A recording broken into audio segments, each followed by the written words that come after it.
Now, without further ado, I'm delighted to introduce our two guests, Sasha Novakovic and Dr. Jill Becker. Welcome to the panel today. Thanks so much. It's great to be here. Thank you for having me. Thanks for joining. Now, I'm going to give a quick bio for each of them, and we'll just jump right into the content. First with Sasha. Sasha is the co-founder and CEO of Alchemy, an enterprise SaaS company that's modernizing the $1 trillion specialty chemicals industry. Sasha combines her specialty chemicals industry expertise and executive experience to lead strategy and drive execution across Alchemy's US and European offices. She previously co-founded Get Connected Inc., where she grew the business to over 20 million in ARR, and also served as an entrepreneur in residence at Harvard Business School. Dr. Jill Becker is a serial entrepreneur. She previously held roles as the founder and CEO at Cambridge Nanotech, as well as 01239 Inc. I'm curious to hear the story behind the naming convention for that one. And she's also held roles as expert in residence at Harvard Innovation Lab and EIR at Boston University. Jill's currently the CEO and founder of Cubotics, an AI-driven materials discovery platform that has raised just a bit over $15 million to date, and is working with major materials corporations around the world to develop and commercialize breakthrough products for the materials science industry. Welcome to you both, and I'm very excited to be diving into these topics today. It's great to be here. Thank you. Yeah, well, let's get right into it.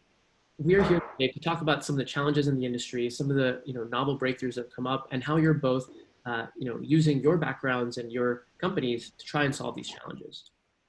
Early in the mid-90s, there was a MIT Technology Review paper by Thomas Eagar, who's a professor at MIT, talking about some of the challenges with commercializing new materials, with the really long, arduous workflow that exists to do that. From invention to being in consumers' hands, it used to take an average of 20 years to produce these new products and materials. Why has it been so time consuming in particular to produce new products? Why aren't these industries more like the software industry that we've seen today with with constant iteration, really, really fast developmental timelines? Let's start off with that. Sasha, Jill, what are your thoughts? Why has it taken so long historically to produce new materials and chemicals in this industry? I can start. It's because people are using 18th century methods and they've never been dared to be disrupted. And I think in part because there's a lot of romanticism about the way science is done. I mean, you come up with a hypothesis, it's usually in the form of a question, and then you follow the scientific method. And at Cubotics, we've sped up the scientific method using 21st century tools. And I think also R&D is extremely expensive, and there's a lot of failures, and a lot of these big companies are for-profit companies that have to make their shareholders happy. So it's not like in the olden days, Bell Labs, that go forth and here spend some money. That it doesn't really happen anymore. So there had to be a better way, and since there's a lot more computing power now, there's these great AI algorithms and machine learning where you drive the cost down from cost at least $100 per chemical, if not more, to synthesize, even with the overhead. And we've driven that down to $0.0001 per chemical. And that's why as a small startup, we can look at millions of molecules and actually have our AI software, which we call our AI brain, dream up new chemicals. But what we're attacking is what is known as the productivity chasm. You have these amazing chemical companies. They're very good at what they do, supply chain management, large scale production. They spend at least $150 billion a year on R&D with very little results. That goes to the end product manufacturers, whether that's a car or fertilizers or whatever it is. And they actually have huge needs for new materials. So there's a demand, but it still takes 10 to 15 years to get a chemical into an actual product. And right now the discovery is too slow and the success rate is too low. And that's why we felt like the market was really ready for a player like us, where we can in months, dream up a new chemical, but still there's the chemical, then you have to think about, and we can use the AI, how to bring this into, let's say, a formulation or a thin film, and then also the end product, whether that's a battery or whatever, the actual device also needs testing. And we can use AI along that whole trajectory in order that the AI continues to learn and make better predictions in the front end. Gotcha. So it sounds like for you, at Cobotics, you're focusing mainly on both the discovery piece as well as the development piece. And those are two of the major funnels that you're looking to attack, as far as trying to broaden and make it easier to develop new materials. And Sasha, what about you? What are the different parts of that value chain or the different challenges that, the industry faces? What are you focusing on at Alchemy? Yeah, I think, what Jill said is very, very true. I'm not sure it's 18th century. I mean, certainly paper and pencil have been around for quite a long time and everyone's still using them. But I would say it's definitely, a lot of legacy software applications. And I think the scientific process is not conducive to the vast majority of software that exists today that is built for a much more linear, non-scientific product development process. And so when you say, why is it not more like the software industry? There's real reasons. There's so much more software that is made exclusively for, or that can be used in high tech that just, simply is a square peg in a round hole for chemicals and materials. And I think, for us, we really look at, what's the customer context? What's going on there? Does your company have competency in assessing what's needed, what the holes are in the marketplace? What the competitive landscape looks like, what do you do with that information? How does that inform your conceptualization process in terms of, you could be working on 100 things, you could be working on 1,000 things, but not all ideas are great ideas. And the reality is that, companies need to have some sort of structured process to go from the superset to the things that they're actually going to deploy resources against. And you can definitely use software and workflow automation in the case of surveying the landscape, in the case of, whittling down those concepts. And then I think, a lot of what chemical companies focus on is the chemistry itself. And I think you can absolutely deploy AI across the board and in particular on the chemistry. And from our standpoint, there's a whole set of lab operations that need to be digitalized, I would say, in support of the product development process. And that's a lot of people, obviously, from scientists and chemists and lab techs. And there's a lot of IT and operational support that's going in there that, that's also cost, right? All of the different pieces of software that are there. And then there's commercialization. So, I think the question is, how do you have gates along the way and have decision points where you really can assess what to keep and what to kill? Is it technically feasible? Can you get the BOM below the cost that the market will support? Can you actually manufacture? Do you have to manufacture everything at scale, or, do you have a flexible manufacturing where you can actually manufacture, something that's not so scaled up, but still make money on it? And I think, our vision is that all of these workflows can be automated. There's a tremendous amount of data that can be generated. Ideally, it's all AI ready so that you can run AI on it. And I know you and I have had at least one conversation on that. And that's really the vision for Alchemy, is to digitalize these workflows, create AI ready data so that, as an organization, you can leverage and you can connect those data dots and you can really leverage them to your business benefit. Gotcha. And there's a common theme here. I think both with you, at Alchemy as well as Jill Cobotics, you're both battling inefficiencies in the process, right? Whether it's, most people tend to focus on the inefficiencies within the development process, where it's design, development, testing, supply chain, all of the scaling. But, I think, Sasha, you've also identified at Alchemy that there is a lot of collaboration. There's, data transfer. There are all these different moving pieces, especially when you have multiple different organizations with the mega corporations that we have today, as well as distributed work. I think there's a lot of these challenges that have to be, also overcome if we want to battle those same inefficiencies. So, and those are things that are pervasive throughout the entire process, from design to full having a product on the market. So I'm glad that we have that kind of those two diverse perspectives today to provide just insights on what it's like, or what parts of the problem we need to solve, both not only on design and development, but also on making it easier for people to work better. So I think I'm glad to have those perspectives today. And both of you have kind of addressed this a little bit, but why is now the right time to modernize R&D? What are the things that were not available 10, 20, 30 years ago that have made it possible to really see this next evolution in the materials and chemicals industry? Well, oh, sure. I was gonna say, certainly, as Jill already mentioned, I think processing and compute power is significantly cheaper. To be honest, I feel like you could have asked this question 5 years ago and there'd practically be the same answer. Mm-hmm. The industry could be modernized even 5 years ago, and I can guarantee in 5 years there will be companies that are saying, hey, I really need to get on the digitalization bandwagon, and I need to do things in a different way than I'm doing them today. I think it's very much a continuum. I mean, what we're seeing is that, frankly, something like COVID is a big catalyst for companies to actually digitalize, because if you have digital workflows, you actually can distribute the work. You can work from many discrete locations. You don't need to have everybody in the same place at the same time to get work done.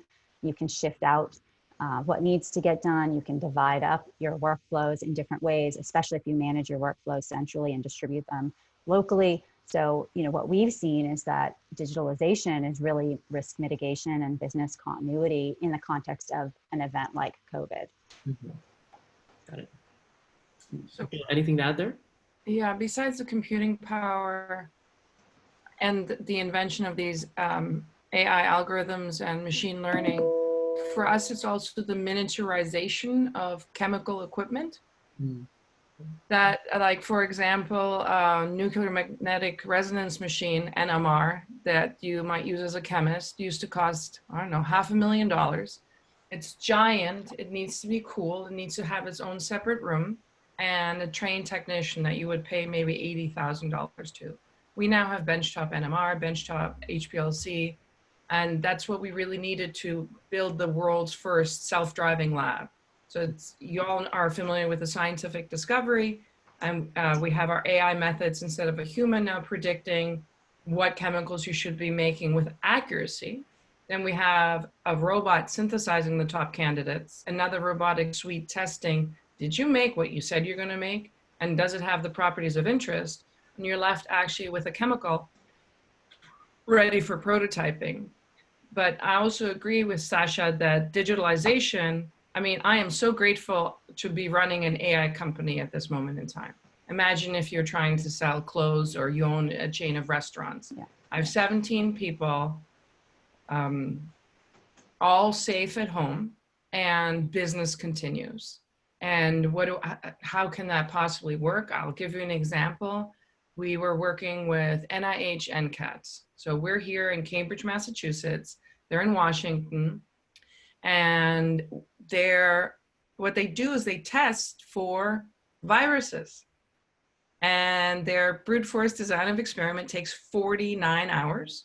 And very quickly and remotely, we optimize that down to 9 hours, giving them 40 more hours to save lives. And yes, they do nothing but COVID testing right now.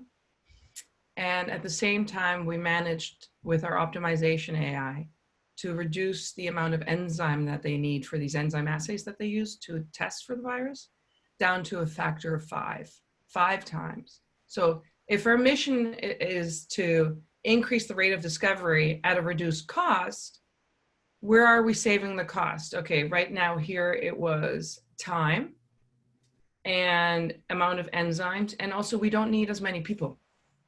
And you shouldn't fear for your job. It just means we're freeing you up to do other things, right? And we're actually teeing you up for success. We're saying, make this, not that. Yeah, I really agree, because I think, so many people are fearful of technology, and I think it's just the nature of work is going to change.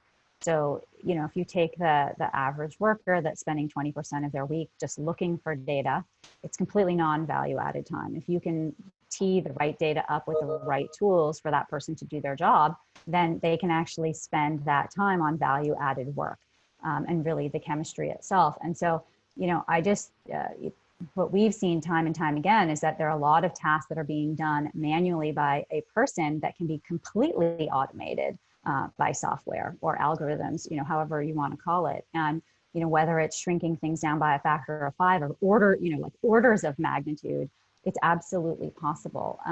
You know, we see it in terms of just data reentry, like everything coming off of a machine should go right into software, into some sort of data repository.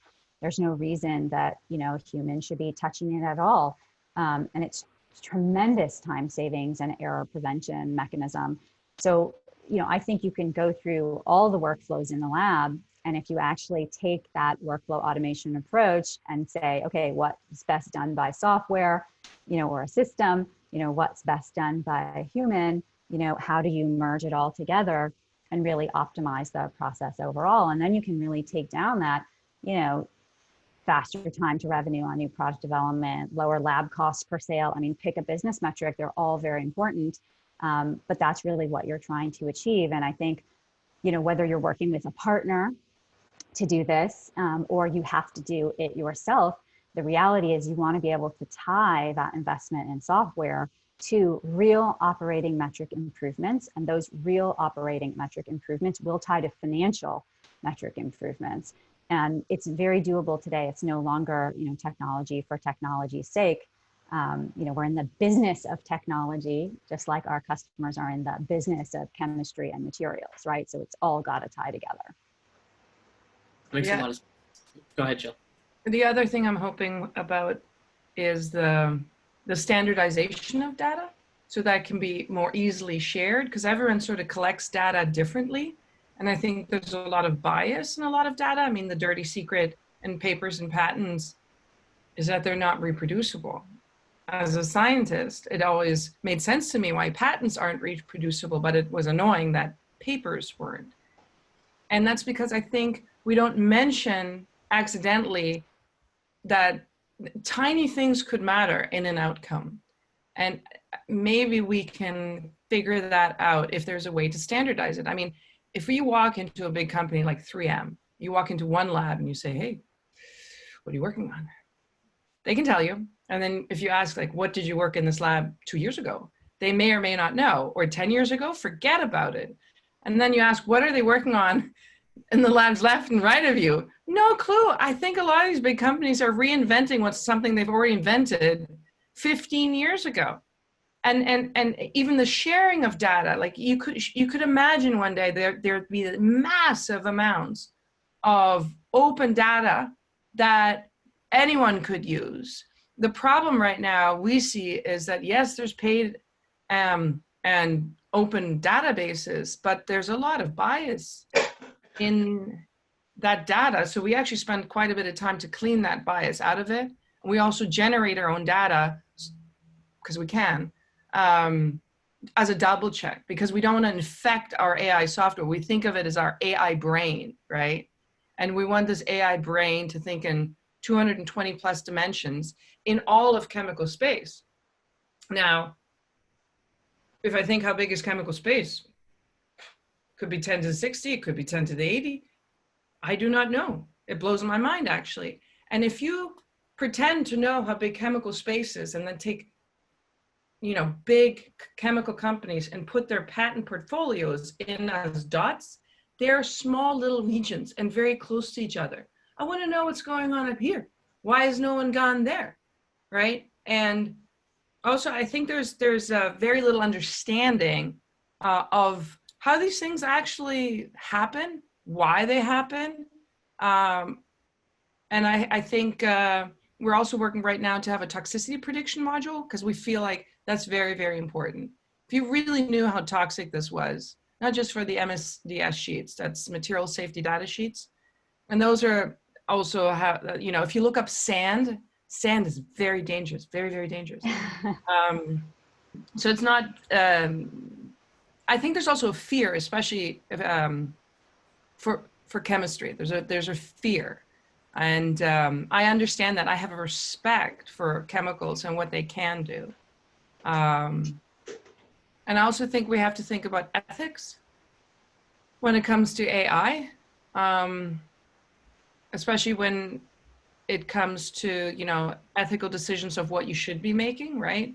And also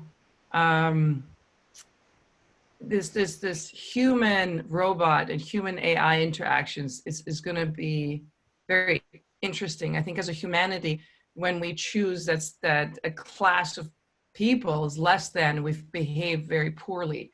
And I'm not saying give robots rights, but I'm just a little bit worried that I think we need to be kinder as a humanity to each other. And I don't have all the answers, but yeah, I have weird questions when it comes to this. Not to hijack it here, so but I have a lot to unpack there, but Jill and Sasha, I was really hoping that you would have all the answers. That was the reason we invited you here today. I don't. I'm just open to learn. I wanted to just key off something that, oh, I love it. Yeah, there you go, business. Woo. You know, I wanted to key off something. Last letter. Oh, coronavirus. Oh, wow. Okay. Yeah. You know, I wanted to key off something that you said, Jill, because I think that you know, there is a lot of bias in data, and a lot of the data is incomplete, and a lot of the data has no context, and you don't really understand the circumstances under which the formulation was created or the testing was done. And you know, I think so much of what we're doing is very unsexy, being really candid relative to what you do. But, you know, a lot of what we do is try to help organizations really figure out what is best in class in terms of data collection, and then creating software that they're humans that they've got in the lab that are still working and will continue to work. You know, how can they interact with software to make sure that everything is labeled properly, you know, the data is validated on entry, we have that context, it is attributed to the person, it is time stamped, you know, you can see the arc of the data over time, there is a dependency network of other data associated with that data point. And I think that that's really, really critical. I've never met a technical director who didn't have a very specific opinion about what they viewed as best in class data collection. That they would love for everybody to be following. And if you can make it really easy with the right software, so give people the right data and the right tools, pull stuff off of machines, be able to interact and collaborate digitally with your peers, you know, keep the superset of information so you see the intellectual dialogue that took place at certain critical moments in projects, and you have a record of 100% of it all for future reuse, so you don't redo the projects. Because everybody, I mean, it doesn't matter if you're a big company or a small company, everybody is redoing work unnecessarily. So up and down the food chain, it's a you know, a universal issue. But you know, I do think that there is something to that, and I think we can make the quality of people's jobs better. No one wants to rekey data. No, you know, everyone hates it when they've, you know, made a data entry error, or you got someone else's work and you have no idea what they did, why they did it, and then you basically have to redo it anyway because you don't have the context. I just think there's so much room for improvement, and it's, you know, it's factors, if not an order of magnitude better than, you know, how people are doing things today. Yeah, and actually, like on the topic of data integrity, you know, obviously, like there's the actual collection of data, there's the organization of data, there's the use and utilization of that data. You know, one thing that I've been, you know, surprised to see, I think there's two parts to this. One, you know, there's the romanticization of the scientific method in the way that we were potentially all taught, you know, in elementary school, middle school. There's this idea that scientists write in lab notebooks and, you know, they scratch things out. And there's, you know, unfortunately, that's not a really easy way. It's really hard to maintain data integrity across organizations or, you know, inter-departments in that way. So, you know, for all, especially like this really large workforce that we already have in the chemicals and materials industry, how do you retrain people to take advantage of new solutions? You know, I think like I look at a parallel in the life sciences industry where we're seeing tons of companies. You know, I think they were like life sciences and biotech has really kind of driven innovation in the sense that they were very quick to market on, you know, computational AI applications for designing new molecules, for testing them. A lot of that innovation has started in life sciences. Why hasn't it been so easily transferable to the materials and chemicals industries? I think attitude and money. So the pharma industry has always been hipper and a little bit cooler, and you can even see that in the Younger, amounts of more profitable. Yeah. money raised, right? Yeah. And I think they were very driven. It shouldn't cost $1 billion to get a drug that gets you revenue of a couple $1 billion. Like how do you balance that? And I think Eli Lilly had built a lab with all robots already. I mean, they're very used to it. And I think in part this romanticism, I think there's also a lot of big companies. There's a lot of politics in these companies. I think there's a lot of, cover your ass mentality. Who wants to stick their neck out for new technology? Now, a lot of these companies actually do have internal digital innovation offices or material informatics, but they're treated as I think people are afraid to lose their jobs if they're successful. So they don't really want to invest the time and the money. It's usually a team of 5, roughly on average. I think it shows again how we're not perfect as humans. But I think as we show that this works and we can help you, right? You can go to any department head. How much you spent on R&D last year? Oh, that's a lot. How about I cut that in half? I think, that if you can prove that, which I can't right now, but that's where we're headed, then I think change will happen. Because especially in America, everything's driven by the dollar, and people will fall in line. And I'm not knocking basic research. I mean, I have a PhD in chemistry from Harvard, but in 1999, I invented chemicals that went into the chips that you and I use every day. I got a check last year, 20 years later.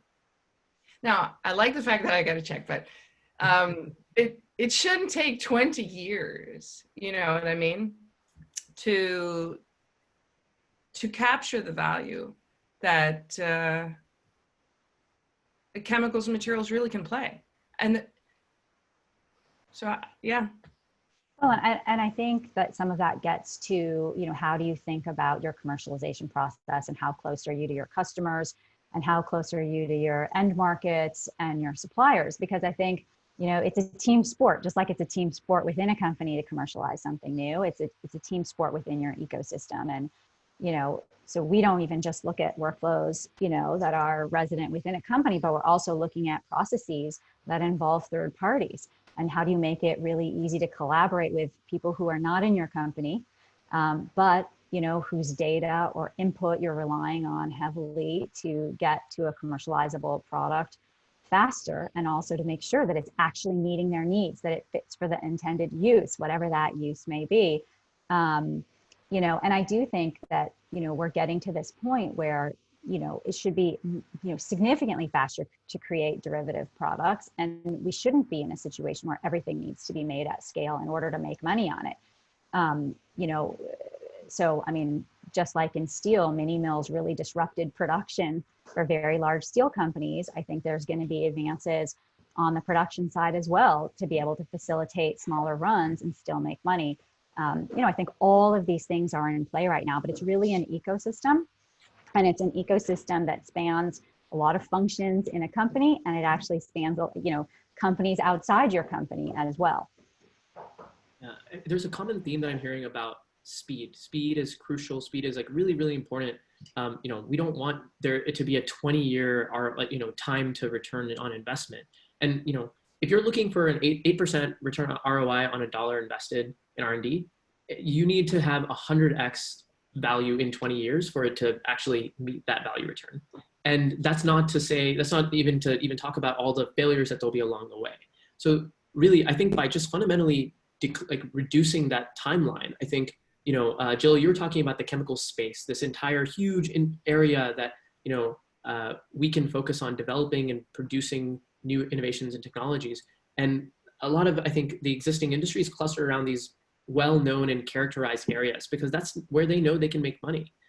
I think, being able to kind of explore beyond that is important, obviously. But part of the reason that it doesn't make sense to, or it hasn't made sense to in these larger industries is because it's striking out into the unknown where you don't know if you're going to get that 100x on that dollar invested, in which case you're hemorrhaging money in a relatively low margin industry to begin with. So I think this is where startups can really bring a totally different perspective rather than have 500, 1,000, 2,000 R&D people working on like a very complicated problem that we know that will reduce capital. I think one of the things I often just I see R&D departments get impressed by is the fact that really small 10, 15, 20 people teams and startups can produce an outsized amount of innovation, whether it's developing new materials or enabling. There's this lever for impact. I think that's a lot easier to push when you're a small startup than if you're, say, a larger corporation. Is that something that you feel that you've both also seen in your conversations with corporations? Yes, it takes them 6 weeks to get out an NDA, and I can do that like in 10 minutes. So it's what happens when you grow up. You always hope you don't, but and there's certain levels. It's usually number of people and revenue. So that's why I think a mission is very important, and you can always incubate like an innovation team as well in order to keep that alive. Well, and I think some of it is that you could do anything. We always talk internally. My co-founder always says, well, anything's possible with enough time and money, right? And it's totally true. I think in almost every space. And I think the question is, what are people working on? I mean, because is it chemistry for chemistry's sake? Is it the material for the material's sake? Is there a real intent? Like, what is it that you're going to do with this? Is there a value to that? And I think if we start at that point and actually analyze our competency around, okay, what do markets need? What do consumers need? Because I fully believe that we're in a new era of innovation where there are entire categories of products that don't exist today, but that are hugely, hugely necessary for the planet, humanity, the world. And how do we go from problem spaces to products? I think that process really needs to be assessed by companies, because it's just too easy to work on every cool thing that comes up. And there's got to be vetting up front, and I think it's got to be business driven on what to work on based on what you actually can sell at the end of this process that's going to make you money, because the whole point is to commercialize the product. So I definitely think there's area, that's a whole problem space that needs to be worked on. Yeah. And, go ahead, Jill. The problem is that people need to make the chemical first, and there's already a lot of failure in that, in order to be able to put it in some sort of formulation, thin film, et cetera, to get it into your end product and device, right? So a chemical company recently came to us. They had dreamt up 2,300 possible lubricants, okay? And it would take them, 5+ years and hundreds of thousands of dollars to make. We ranked them for them using our AI, and they were interested in boiling point, vapor pressure, and viscosity. And then we built them a web portal where each of the top 200 chemicals, and they could toggle properties 1, 2, and 3 when whatever viscosity is how a liquid runs. Think honey versus water if you don't know. And we saved them, that didn't take us all that long to do, right? And the other thing, we need something to dream big, right? So recently what we did is we decided to upload all the commercially available chemicals we could find. It was a little over 7 million of them. And we're a small startup at the time. I'd raised a little over 5 million. So it's a tough tech company, but I know the VCs want me to raise every 18 to 24 months. So you better pick your business and technical milestones so that they're achievable.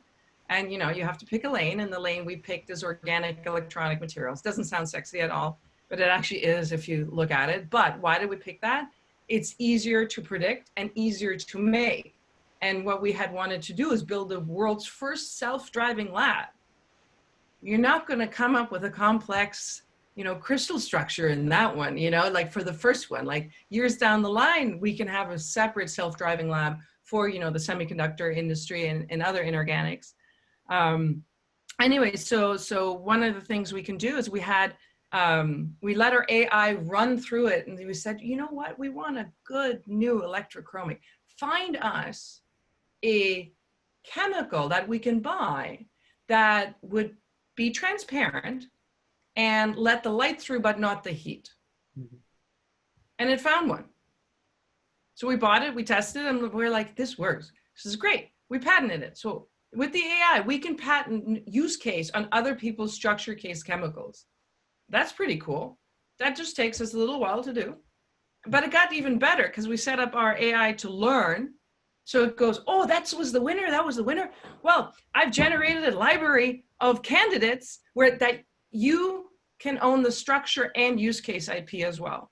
And so we patented that as well. And then we hope to license the chemicals that we, or sell them, that we invent. But yeah, so it saves time and money because you're kind of testing it virtually, but you can predict until the cows come home. At some point, you have to test the winners for a variety of reasons. A, to check, and B, to improve the prediction. Like all these pieces talk to each other to sort of, and we capture every single data point that we generate, actually. And that was actually also a little bit hard to set up our data lake. Yeah, there are two things that you mentioned, Jill. I think like one, kind of, it's this idea of, like you were saying, Sasha, taking a problem space and developing a product based on that. You know, the more, now that I keep drawing these parallels to the life sciences industry, because I think they've been doing even better job now recently of taking orphan drug candidates and repurposing them for new things, right? So I think that's something that just the example that you gave, Jill, that's a perfect example of how we have a massive library of well-characterized materials and chemicals that exist. And if we can just better connect and have access to that data, which I know, Sasha, that's something that, you know, Alchemy really focuses on. You know, now we have the tools to work with to actually, you know, reduce those timelines and get, you know, solve problems for consumers a lot more quickly. You know, electrochromic glass or electrochromic materials is a good example of it. Organoelectric, you know, semiconductors eventually for if we want to have foldable phones or wearable phones or things like that, we need to get there. And those are some of the best ways to do that. So I think, like, you know, thinking about problem spaces that are more visible to the end consumer often does drive innovation, because now we have, you know, the reason hopefully fingers crossed, we'll get to a COVID vaccine in 12 to 18 months is because there's this concerted effort around a very, very visible and, you know, germane problem that everyone is basically coalescing around. So I think, you know, similarly, thinking about how to design or think about problem spaces in the materials and chemicals world that are germane to consumers, that's where we can, you know, maybe get a little bit more concentration and solving individual problems, hopefully, at least. Yeah, absolutely. Oh, sorry. Yeah, and I was just going to say, you know, for all the work that's being done by all of the staff that's currently in labs, you know, the goal is that it is in AI ready form so that you can be predictive and you can use and leverage the work that your teams are doing. I mean, it's a significant expense if you look at, you know, what's happening from a, you know, OpEx and R&D, it's significant. And, you know, I think the challenge is, you know, what's the value that you get from it today and what's the future value that you get from the entire body of that work. And if it is all in a data lake, you know, in a single digital repository where you can query across and you can leverage, you know, not only are you not reworking, but, you know, maybe there is intellectual property that's resident within your company that you can actually sell, you know, that are commercializable products that have real problem spaces that you could bring to market that don't require any R&D whatsoever. And, you know, I think that to me, you know, that's a big point of digitalization, right? And I think in the future, and Jill talked about it a little bit, you know, you have your first party data. There's certainly, you know, third party data, there's academic data, there's known science, and that body of known science is growing constantly. And the question is, you know, how can your first party data, you know, how can you make sure that it's as valuable as possible and that you're getting as much value from it as possible?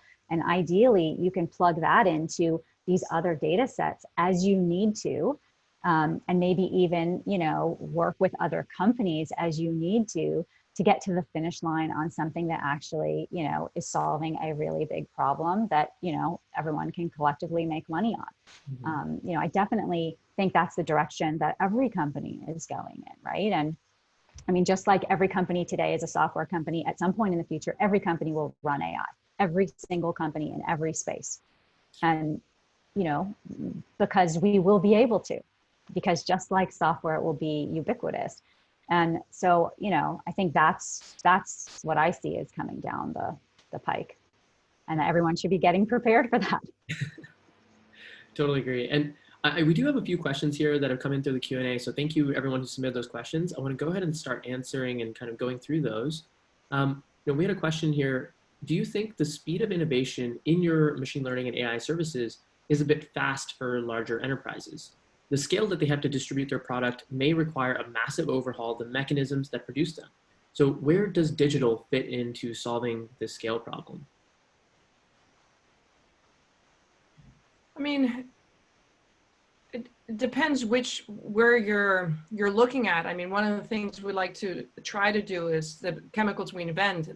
We also built a tool that we call reaction stage, so a synthetic route predictor. You need to know how to make it, right? So it's not just one thing. I'll predict, oh, this is what it should look like. But then the question is, how the hell do you make it? And you want to make it well. And what does well mean? It means a high yield, high purity, least amount of steps, lowest cost, right? Yes, again, I think this question is a little bit what I addressed earlier. People don't really like to change, but you could imagine that, let's say you're a big chemical company, you sell one chemical for a lot. If I can improve their yield externally somehow by just like 0.3%, that's pure profit because they're not changing anything else, right? They're going to pay us something for that.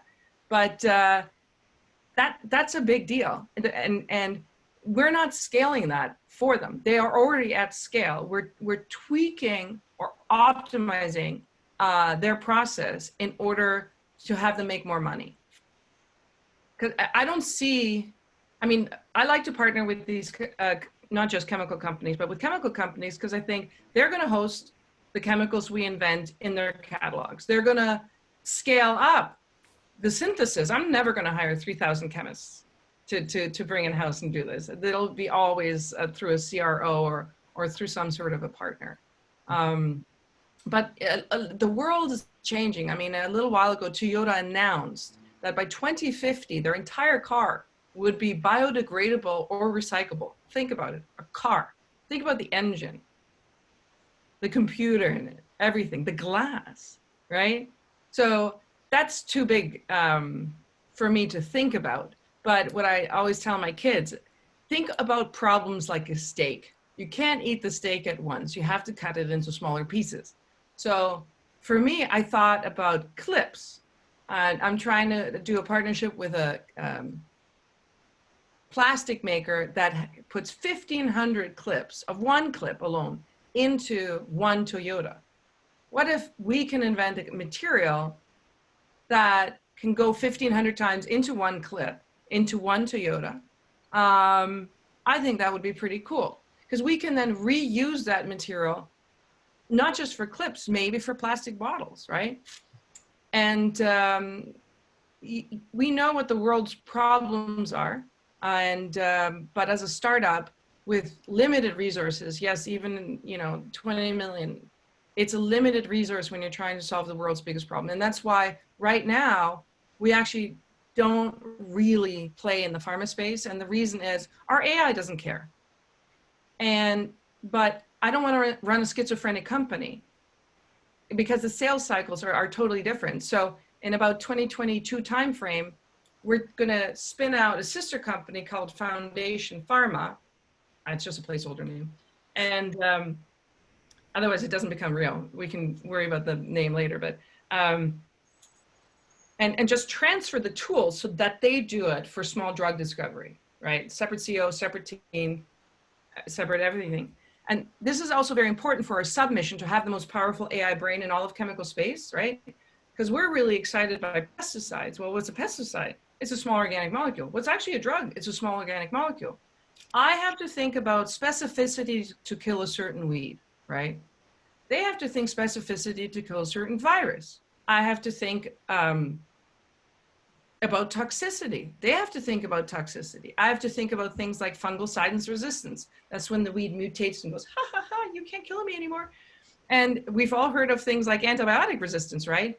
So I just fantasize that the sister companies in the AI world can talk to each other, right? That learning of specificity to kill a virus, I'm sure will help Cabotics design better pesticides and fungicides for the futures. And that's why I think it's very important. But I'm just one person. I have a team of 17 growing.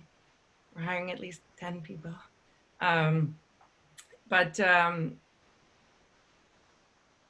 Yeah, I think the scaling problem won't be.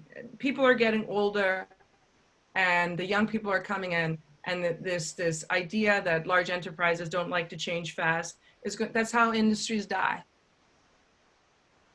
And Sasha, I know this is something that you and I have talked a little bit about, is like the phased deployment or application of new technologies. And Jill, you addressed this a little bit with, whether it's, maybe it's first it's yield rates, then it's synthetic routing, new synthetic routes. Sasha, what's your take on, the deployment and use of new technologies? And actually, for maybe to both of you, if you have any advice to any of the attendees that are here from various corporations, how do we streamline, adoption of those new technologies in the industry? Yeah, I mean, what we do is workflow automation in the lab. It's really digitalizing the library of processes that need to exist every day. So it's part IT and part OT. And for us, it's a very straightforward. We come in, we take that inventory, we understand the inventory of processes, of test methods, and literally we're going in and we use AI to generate code, and we use AI to generate custom ontologies for our customers and custom applications for our customers. And we come in, we take that inventory, we ingest all of this information, and then we're auto-generating workflows so that their teams of people that they're going to continue to keep on payroll can be significantly more efficient and significantly more effective. And I think, look, you can start in one group, you can start in one lab.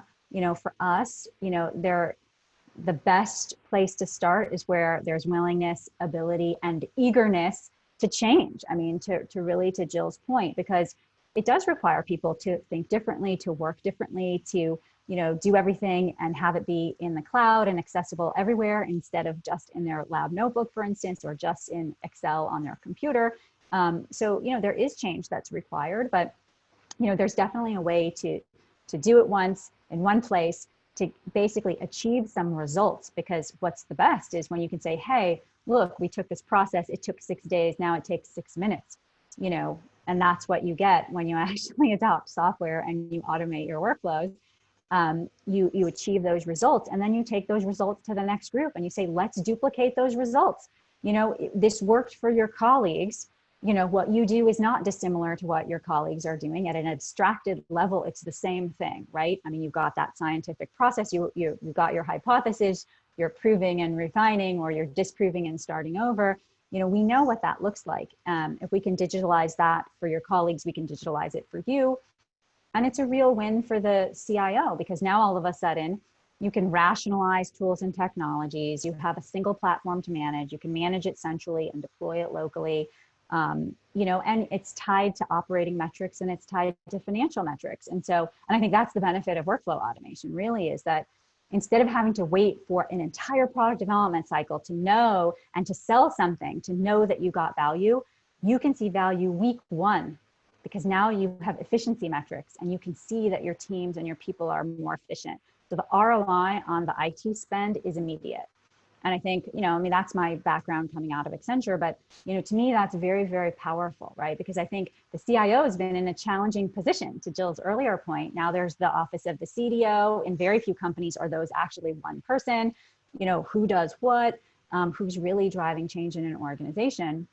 But I think if you can empower the CIO to say, hey, I understand the corporate strategy, and here's how our IT infrastructure and our OT infrastructure is going to enable us to execute our strategy, then all of a sudden the CIO is the hero because they're enabling, right? They're not saying, hey, you can't run that. Hey, you can't deploy that. Hey, we can't put that in the cloud. They're actually saying, okay, here is infrastructure to help you do your job better and faster. Yeah, it sounds like there's a need for quick wins, right? And that's true for any organizations, true for startups, corporations, anyone. You get that one quick win, even if it's just a small efficiency improvement, or if it's a larger improvement on a process, whatever it is, as long as there are tightly defined metrics and you can show, hey, we made this better, or we made this waste less. I think that's really, it sounds like once that initial domino falls, it's a lot easier to roll out more broadly across different departments. Just work with different teams at a big company. It sounds like you just need that first quick win, and then from there, hopefully, it's off to the races. All right, and I agree.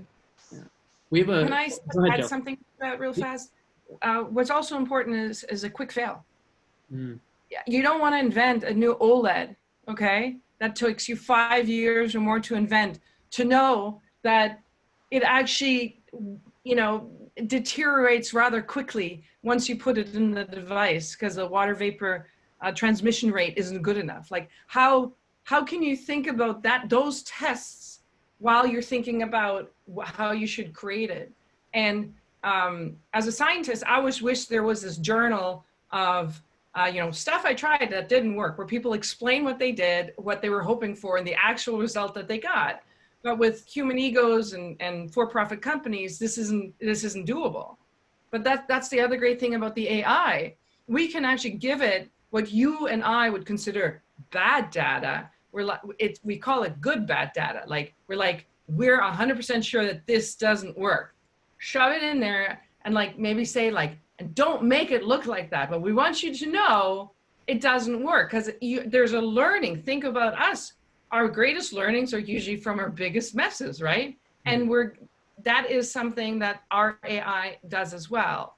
And you would like to know that this product line or this line of thinking doesn't work after you've invested the smallest amount of money instead of sinking in billions of dollars. Like in the pharma industry, you really want to nip it in the bud and not really wait for this drug to be used in humans. You'd like to have that be caught earlier, that it was bad. I mean, the thalidomide babies, I don't know if you remember what that was about. It was a morning sickness drug. That actually worked, yes.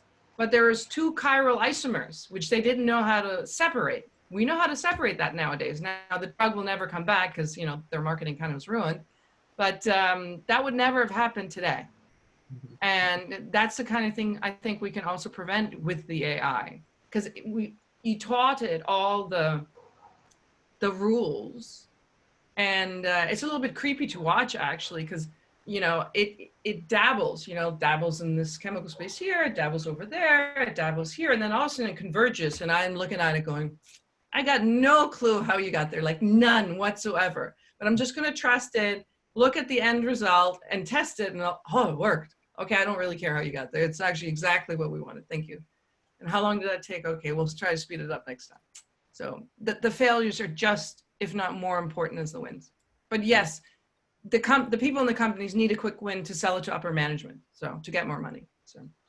Yeah, I think I totally agree with that. And that actually segues us into the next question from Srinivas, which is, computational materials science is certainly driving future in discovery right now.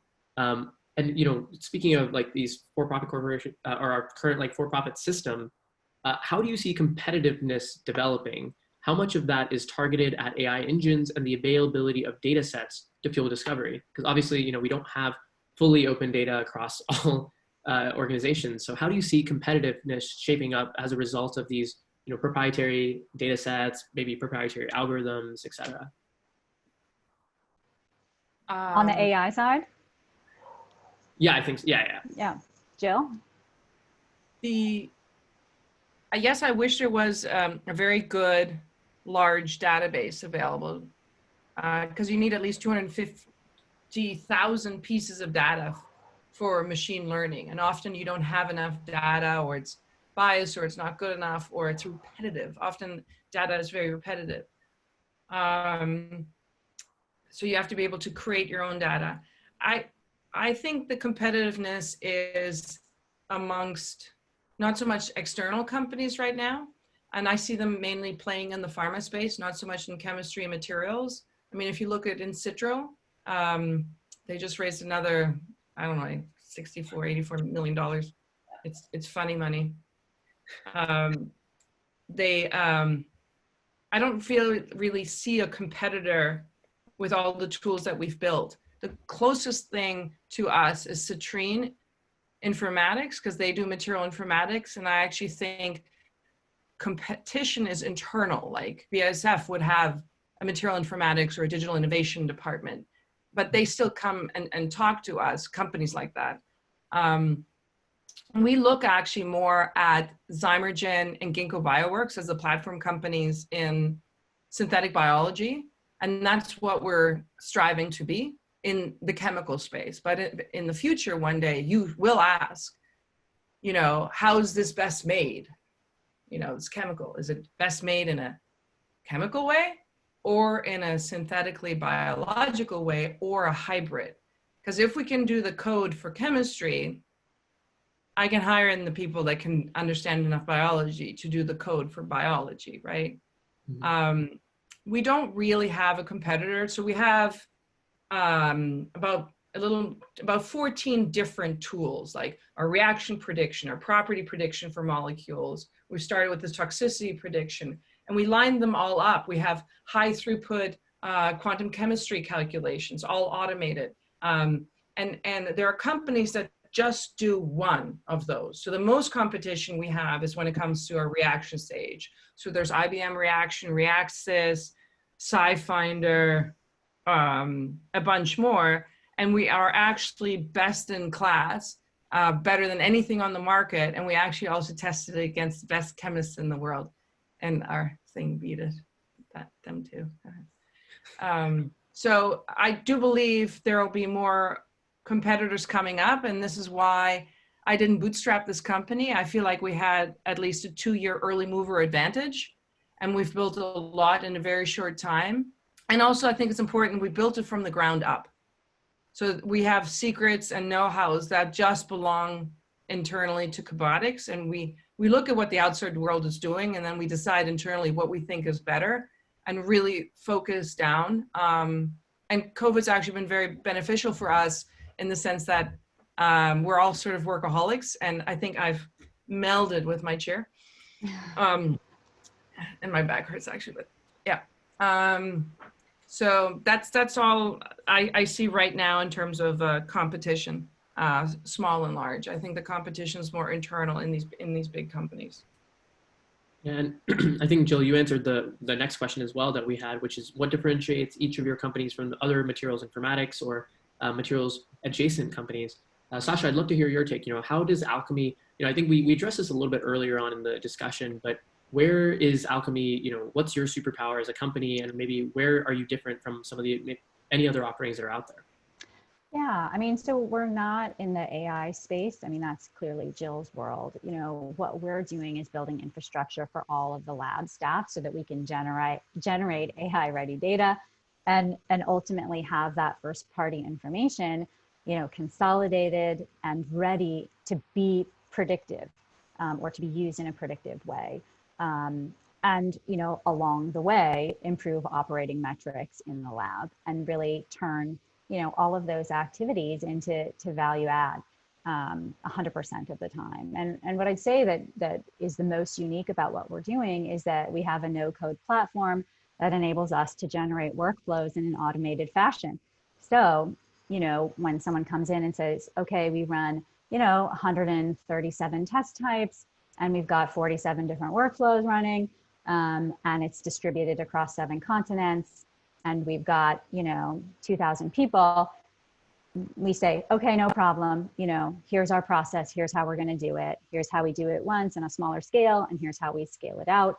And it's really the speed. So can you create custom applications fast? Because no one wants a 3-year SAP project, right? That's, you know, death by 1,000 paper cuts. And so, you know, if you can do that 3-year project in 3 months at that scale, it's really transformative for the organization. Now the organization needs to want it and embrace change and be willing to retrain and so on and so forth. But it's completely transformational from an OpEx standpoint. So, you know, that's, I'd say, the core of what it is that we do. And the output of that is data that is ready for Jill.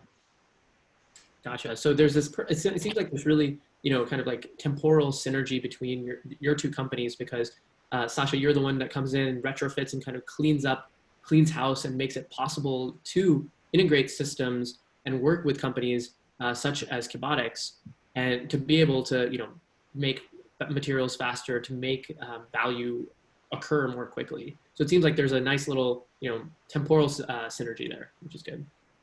Yeah, we'd like to think so.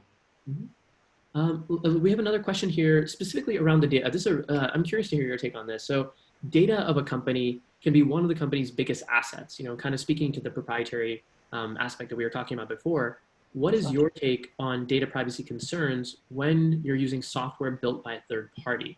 I know this is something that, you know, I've in my conversations with other corporations, one of the biggest challenges they have is data, not necessarily integrity per se, but they have to keep everything on-prem.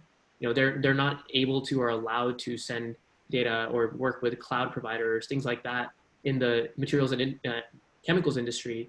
So what are your take? How do, you know, do we have to transition as an industry to be more comfortable with those solutions? How do we do that? How do we work with third parties? I think the answer is ideally yes, but we've actually addressed the problem with technology. So, you know, we run behind a VPN on a VPC. So, you know, it's essentially locked down and it's theirs, and it meets the criteria of being on-prem without exactly, you know, being running on some local computer. So I think it's technically addressable. Yeah, I agree with that. But that's why it's very important we can create our own data. We can help the customer without using their data. My understanding what Citrine Informatics does is they actually get the data. And when I was talking to Greg Mulholland, he said he had no problem getting the data from these big companies. And then I think he machine learns on that data. And same with Benevolent AI. I think they plugged in all the papers and patents for small drug discovery. And I think they came up, yeah, for possible coronavirus treatment. And they identified an arthritis drug, baricitinib. How many I's can there be in that letter, in that word? But they still don't, it gets you, I think if you don't clean the data, it's a little bit like a Google search, you get 5 to 10% improvement, and you have too many hits, you know what I mean? And we're trying to really get to the top 5 candidates to not waste time or money. But otherwise, it's a technical solution to keep that data secure, and we can work on premises remotely. Like we can bring our tools there so that nothing has to leave, because a lot of companies don't like that. But we also actually prefer not looking at their data. We want to know their problem and provide a solution, a deliverable, whether that's best synthetic route, optimizations of processes or equipment. But yeah, data can be very, very tricky, because it's like their baby. They think it's so awesome and so beautiful. And you're like, it's actually not. I actually don't want to touch it. Yeah, we need a, you know, I think the next company that someone should create is a social media company for chemical companies to share baby photos of their data. I think that's a good point, actually. It reminds me of, there probably needs to be sort of a consortium like the semiconductor industry did a few years ago, Semitech, where it was sort of for-profit companies and the government, in order to really, it catapulted the semiconductor industry. And I also look at that materials genomics initiative from 10 years ago. I think I'm in year 1 of that, sort of as Kibotics, just in chemistry. So I do hope it goes to open databases, because I think even the data that we generate, if you saw our data, you wouldn't know what to do with it. Like, it's like, yeah, it's like reading hieroglyphics. Yeah, and actually, so that's perfect for the next question, which is I think Stuart's giving you both a chance to brag. Obviously, big corporations are really skilled, and they're crucial to the development process in terms of scaling, distribution. They are absolutely crucial to that process. But before getting to that point, can both of you speak to some examples of maybe, I think this is focused on AI techniques that have not only created and identified new chemicals and materials and commercialized them, but maybe Sasha as well for you, if you can give a couple of case studies of examples of corporations that you've worked with, maybe some of the benefits that you've been able to provide from a workflow automation perspective. Yeah, I mean, I think, out of the gate, there's at least a 30% productivity gain by digitalizing the superset of workflows in a lab. So, and whether that productivity gain is achieved in the context of incremental capacity in that lab, so, the staff can do more projects than they were able to handle before, or do you need that level of staff? I mean, that's really a business decision for a company, but there's certainly that. I think that the other thing that's really critical on the revenue side is, conversion rate on samples. So, I mean, we're working with companies that are selling products that they already have in market today, right? That require application testing, that need to fit for the customer's intended use and actually meet performance and functional specs. And so, if you can actually increase their rate of conversion of those samples to sales, it's tremendously beneficial, right? Because now your cost base has stayed the same and you're actually selling more on that same cost base. So it's tremendously impactful. And we've seen that rise as high as 70% on custom formulation work, right? Because if you're in a competitive situation and the formula needs to work, and you can actually turn the formula around, the sample around quicker, or you can do more iterations on that sample relative to your competitive set, then you're in a preemptive sales process, right? You're there before your competition. And so these are really important business metrics that we track and monitor. Every sample out, what's the feedback? Do we need to iterate? Can we get that sample closed, and turn that into revenue? So I just think there's so many levers for a big company. I mean, like up and down the food chain, from large global enterprise all the way down to mid-market, where you can really come in, automate, and achieve dramatic business benefit. And again, I would say increasing conversion rate on samples is immediate revenue, and increasing capacity in the lab is immediate cost benefit. Gotcha. Makes a lot of sense. And Jill, I know you addressed this a little bit earlier, but if you want to speak to a case study or an example of a, an actual chemical material, I don't know if there is one maybe in the market today already, but any examples that you can point to of materials that have been commercialized via computational material or computational chemistry or AI techniques? In the pharma space, certainly like through companies like Benevolent AI. But for us ourselves, I'd mentioned the case study with NIH, right? That's a benefit, the reduction of the amount of enzyme and the reduction of time. The example of the lubricants that saving hundreds of thousands of dollars. This is all part of commercialization. We're in the process of licensing that electrochromic. We're a very young company, so these are the metrics I will have to prove for my Series B. I just closed the Series A. We're accepting a little bit more money just because there was a lot of interest. And yeah, I try to raise money every 18 to 24 months. We did get a grant from Massachusetts Life Sciences with Northeastern to come up with pigments that react in the dark places for photodynamic cancer therapy. So photodynamic sounds like you need light, right? So how the hell would that happen? But cancers usually live inside us in dark places like our brains. And none of that is ready yet for the market like that. So the way we work with companies, they approach us, there's a discussion. If it's good enough, usually there's an NDA signed, and then people share the problems that they want to address, a statement of work is written, we price it out, and then we execute on it and deliver it. Perfect. And actually that brings up the next couple of questions here from both James and Raju. Both of them are working, are at startups, and they're curious. James is saying, as a startup that's developing nanocomposites and high and low end monomers to create gradient refractive index optics, what is the inflection point at which point it makes sense for a startup to work with Alchemy, to work with Kibotics? Obviously, I think like we've been talking a lot today about working with larger companies, but is there a way for startups to also partner with you both, or to work with you to streamline their processes, or even make it maybe faster for them to produce new materials? As I said, I think it's best to have a discussion. It's usually, we can see if there's something to do together now or in the future. And it's all about time and money, right? But if it's something would be easy for us to do, then it's more likely to be a yes out of the gate.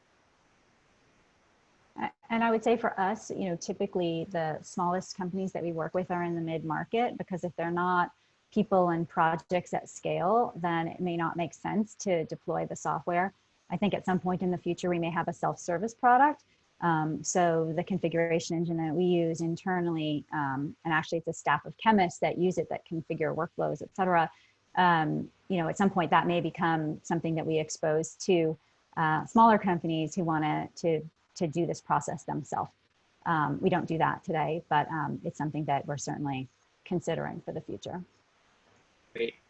And I think this has been a really good discussion to talk about the materials and everything, kind of all the different solutions that you're bringing to this industry. And one of the things that I was really excited about today is the fact that we have two successful female entrepreneurs in a pretty male-dominated industry. So I'd be curious, maybe if you're comfortable talking a little bit about your experience building innovative companies in the materials space. What has that been like? And do you have any advice for other female entrepreneurs out there? Jill, do you want to start, or would you like me to start? No, I can start. So first of all, I don't run my companies as a woman. I run my companies as the CEO that the company needs, actually, and indicating that the job is actually malleable. And you can see that the CEO that you would need from C to Series A to Series B to IPO and beyond, that brings, you need different skill sets at different levels and different nuances and how to deal with growing institutions. Since I was a little girl, I wanted to be an inventor. I thought that was the coolest thing. I didn't care about money or I kind of wanted to be in the business of science, and I didn't really know how all that would work out, but I thought that I could get there by entrepreneurship and science. So that's why I have a PhD in chemistry, and I decided to bootstrap. That means I took on no capital, a capital equipment company out of my home, actually almost on the same block.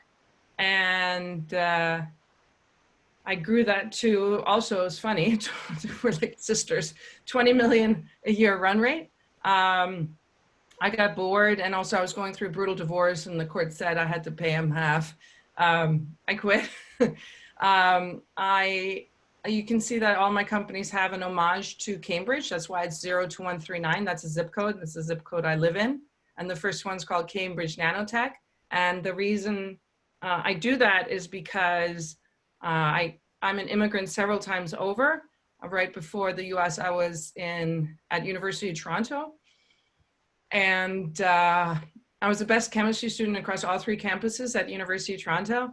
And Harvard and MIT offered me a full ride, and I chose Harvard. And I can tell you that I'm smart and I deserve that, but I didn't feel like that. I felt eternally grateful. And there's something very special about the city of Cambridge. So if you haven't been here, it's not beautiful. There's more beautiful cities in the world. Certainly the people aren't that attractive, but we're all a very highly grumpy and opinionated, and the currency here is intelligence, which is what I really, really like. So it doesn't matter what you look like. It's about your ideas and what you can deliver. So I think my dad says that I have a disease called entrepreneuring, and he's right. There's many easier ways to make money. You have to be passionate about what you want to be building, and you have to be passionate about your team. But you just go for it, and you grow as a person. You really do. And you have to be okay with hearing a lot of no's. That's why Cobotics actually is a very special startup for me. Usually if you have a startup, you do the reach out and people hang up the phone on you. And here it was like influx of giant companies wanting to talk to you. And we're like, we need a VP of BD right now. I know we haven't built anything yet, but they want it. So let's see if we can stretch the VC dollars with their contract. And no, we don't want to be a fee-to-play company forever. We want to be a standalone chemical company of the 21st century with that sister company for drug discovery. Yeah,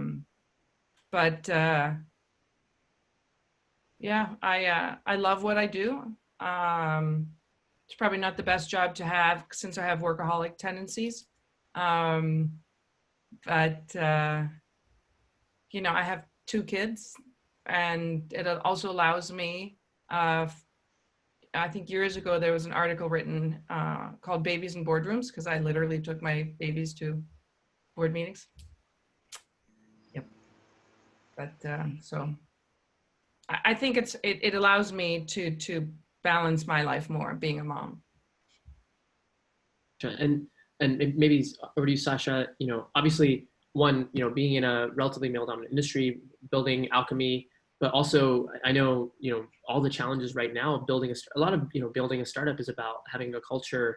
And I know Alchemy is you're working across multiple different offices. We're in the middle of a pandemic. What's it like building a company in this environment? Yeah, I mean, to be honest, you know, whether it's COVID now or it's 2008 or it was, you know, 01, 02, 03, I mean, there's always things that happen. You know, and I think in the life of a startup, it's a roller coaster. There's big, you know, ups, there's big downs, and, you know, sometimes you're upside down and then you come out on the other end, and you have to be really prepared for it. You know, I think similar to Jill, it's a lifestyle choice more than a job. So you dream about it, you talk about it, you know, it consumes you, and you really do need to love every aspect of it. So what is the product that you're building? Who am I working with every day? Because you probably see them more than your spouse and your kids. And do I love the business of the startup too? Because I think all 3 of those things really need to come together in order to scale your business up. And yeah, so I would say, you know, my advice to an entrepreneur, male or female, is just make sure you love it, like every dimension of it, because it will be, you know, front and center, awake at, you know, when you're asleep constantly. You know, I would say just on the female question, I mean, I think over the course of my career, the last 25 years, I mean, you get used to being one of few or the only, and, you know, it kind of is what it is. And I think you try to make the best of that situation. So, you know, maybe they remember you because you were, you know, different from the majority of the other people that they met with at the trade show or, you know, in the meeting. And, you know, you try to turn something that may be perceived as a liability, you try to turn it into an asset as much as you possibly can. Totally, that makes a lot of sense. And I really like both of your, you know, just approach to life, really. So, you know, I know we are coming up at the end of our time here. So do either of you have any final comments that you'd like to make for anyone in our audience?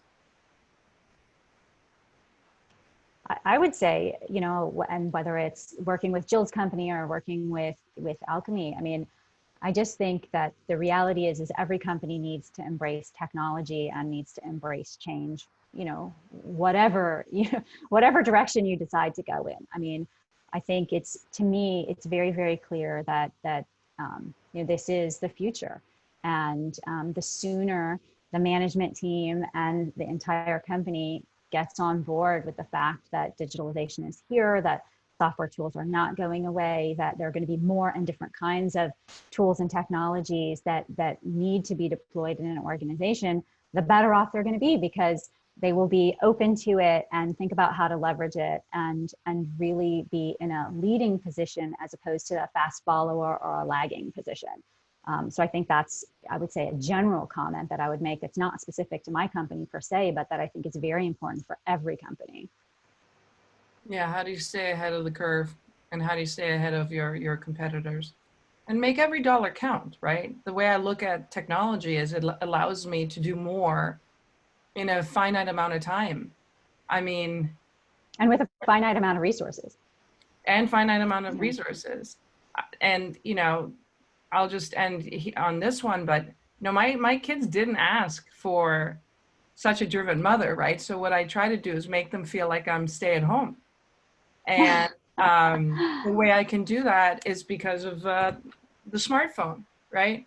Okay, so I also sleep with it. But that way I'm at every soccer game, at every basketball game, I'm at home for dinner. I also don't sleep through the night. That's not a problem. I'm just done. It's what she said. It's like, it's usually 4 a.m. So if you ever get an email at 4 a.m. from me, I was just done sleeping. There's not a problem. It's just, I'm good. The house is nice and quiet. My brain is really functioning well. And I can be so productive between like 4 and 6 p.m. I might lie down again for 30 minutes. But it's a passion for life. It's a passion to do this. And you haven't even met my awesome team. Like it's a fun place to work. That's the other thing. And yeah, it's not always great, and it can be very anxiety provoking, especially, making payroll if you think you're running out of money and all that stuff. But if I may, real quick, because you spoke about male dominated, I've never felt that. Oh, I can't share my screen unless you let me. You're muted. I think our Stop sharing your screen and I can share mine. yes, I think Ali, our coordinator, can help a little with that. Ali, can you help us with that? Maybe. All right, maybe not. She's on mute too. All right, I was just gonna show a picture of my team, and I think it's a very diverse team, so I'm kind of proud of that. But yeah, it's 12:30, and I gotta cook lunch for my kids. Sasha and Jill, thank you both so much for joining today. This has been a really inspiring discussion. I think I've learned a lot from talking to you both, and I think Alchemy and Cabotics are both open for business. So please do feel free to reach out. Jill and Sasha, you can see their contact information here on this slide.